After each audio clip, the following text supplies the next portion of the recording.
Dobre, čaute, vítam vás pri mojom ďalšom videu a dnes vás zase naučím jeden veľmi zaujímavý kartový trik.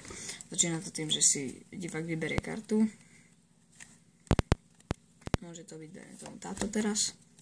Sedmička, piková. Ja teraz položím na vrch. Karty snímnem a pozrime sa, čo sa stalo v balíčku. Ja som sa dohovoril s Peťkou diamantovou, to vám musím ešte povedať. A tá mi teraz pomôže dosť. Peťka diamantová.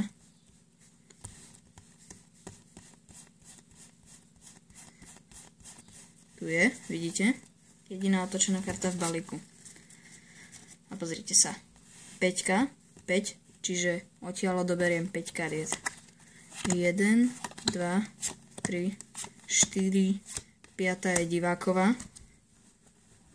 A pri nej sú 4 esa. Dobre, teraz vás ako vždy to kuzlo naučím.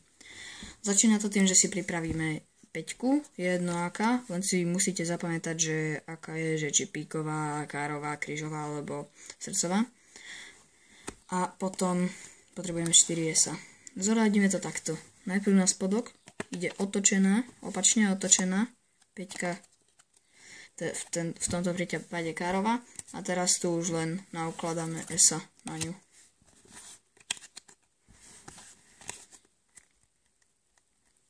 Dobre. A trik môže začať. Divák si vyberie kartu. Túto kvečko, dajme tomu. Tak ja ho teraz to položím na vrch, ja to snímnem.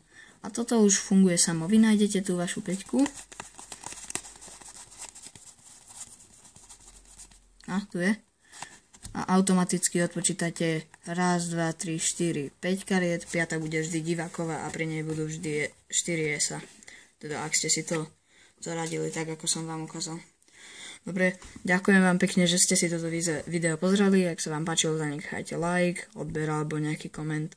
A ak sa vám nepáčilo, tak dajte dislike a povedzte mi v komentároch, že čo sa vám nepáčilo, čo mám zmeniť a ja sa to pokúsim teda do budúceho videa zmeniť. OK, to by bolo všetko. Čaute.